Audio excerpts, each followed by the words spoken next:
ពីខ្ញុំរៀបចំអីវាអស់ហើយក៏ខ្ញុំចូលទៅខំដើម្បីចេញដំណើរទៅធ្វើការ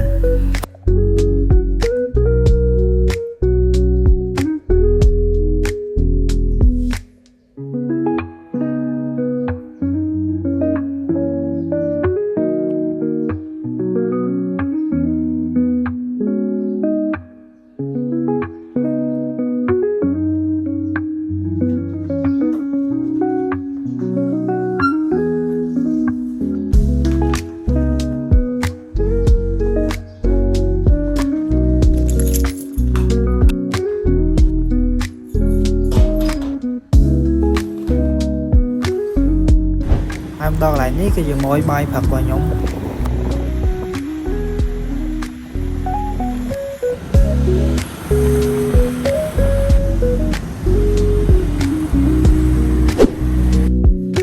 ឡើយនេះគឺខ្ញុំមកដល់ office របស់ខ្ញុំហើយប៉ុន្តែបើកភ្លើងអត់ចេញទេដោយសារថាអត់ទាន់មានភ្លើង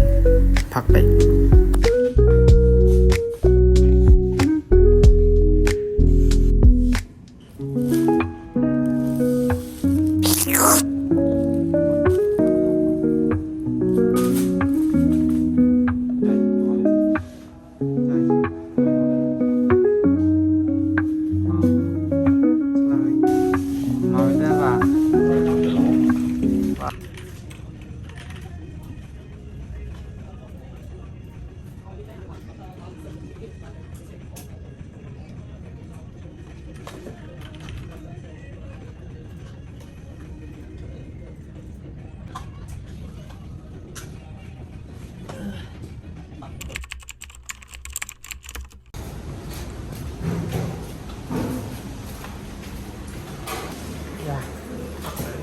អូខេ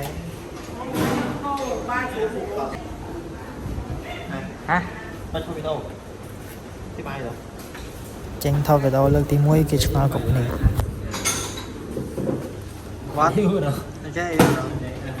đây là sẽ bị lọc bài này chào chào anh lọc rồi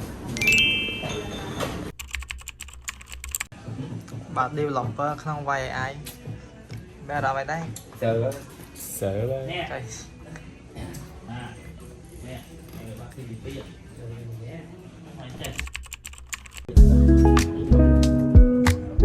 má để mà ổn đi một chút mà có không khách thì có bị lái mà xấu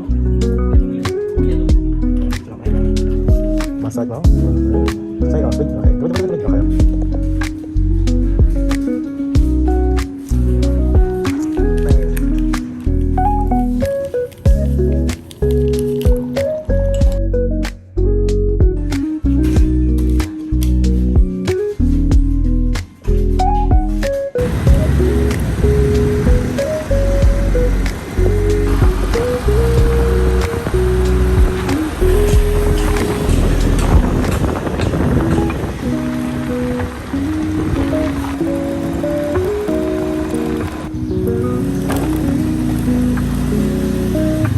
Oh.